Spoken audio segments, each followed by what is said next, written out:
হযরত মুআয রাদিয়াল্লাহু তাআলা আনহুকে নবীজি পাঠাইলেন। কোথায় পাঠাইছিলেন মনে আছে তো? ইয়েমেনের গভর্নর বানাইয়া। ইয়েমেনের একবার মুআযকে আর একবার আলী রাদিয়াল্লাহু তাআলা আনহুকে আর একবার আবু মুসা আশআরী রাদিয়াল্লাহু তাআলা আনহু। উনি গভর্নর মানে আমাদের বর্তমান সমাজের ডিসির কাজ, ওসির কাজ, আইজির কাজ, আইজিপির কাজ যা আছে সব কমিশনারের কাজ উনি এক গভর্নরে করেন। মূল মন্ত্রণালয় হলো মদিনা, আর শাখাগত কার্যালয় হলো ইয়েমন, আর সেই বিভাগের প্রধান হলেন হযরতে মুআয ইবনে জবল রাদিয়াল্লাহু তাআলা আনহু। নবীজিকে পাঠানোর সময় নবীজি মুআযকে পাঠানোর সময় ওসিয়ত করে বললেন, এক হাদিসে আছে 10টা কথা, আর এক হাদিসে আলাদা আলাদা অন্তত 50টা উপদেশ দান করেছেন একজন কর্মকর্তাকে নির্দেশ করার জন্য।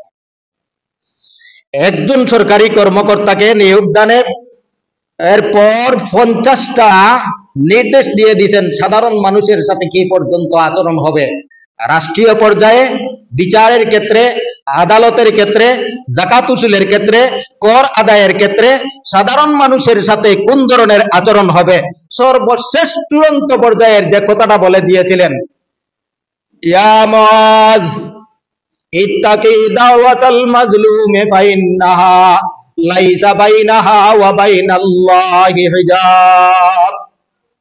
ও মুআয, আজ তোমাকে একজন প্রশাসক বানাইয়া পাঠাইলাম, আমি তোমাকে একজন গভর্নর বানাইয়া পাঠাইলাম, তোমার হাতে এমন ক্ষমতা দান করলাম যে বর্তমান জগতের একজন আইজিপির যতখান ক্ষমতা তাকে তার চাইতেও বেশি দান করলাম, একজন প্রধানমন্ত্রী যতখান ক্ষমতা তাকে তার চাইতেও বেশি দান করলাম, একজন ডিআইজির যতখান ক্ষমতা তাকে তার চাইতেও বেশি দান করলাম, কয়েকজন ডিসির মিলিয়া যতটুকু ক্ষমতা তাকে তার চাইতেও বেশি ক্ষমতা দান করলাম।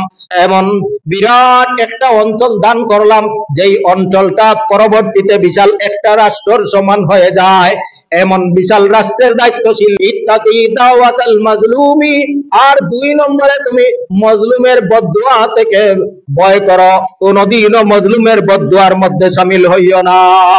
যদি মজলুম বদদুয়া করে তাহলে রব্বুল আলামিন ফাইন্নাহা লাইসা বাইনাহা ওয়া বাইনাল্লাহি হিজাব, মজলুমের বদদুয়া আর আল্লাহর মধ্যখানে কোনো পর্দা নাই।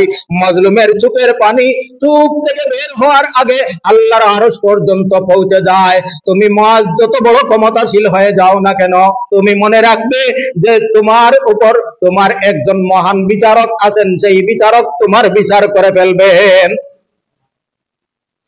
ইত্তাকি দাওয়াতাল মাজলুমি ফাইন্নাহা লাইসা বাইনাহা ওয়া বাইনাল্লাহি হিজাব।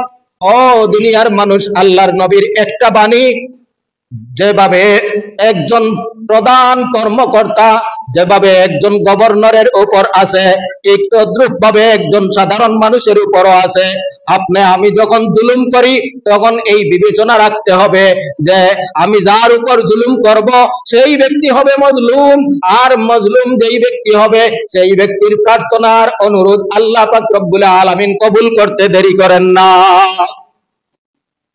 অন্য দুনিয়ার যা কিছু আছে আল্লাহ সিস্টেমে এবং পদ্ধতিতে গ্রহণ করেন, কিন্তু মজলুমের কান্না আল্লাহ গ্রহণ করতে কোন ধরনের মাধ্যম অবলম্বন করেন না। বিনা মাধ্যমে আল্লাহ তার জবাব দিয়ে দেন। আল্লাহ যদি মজলুমের পক্ষ হয়ে যান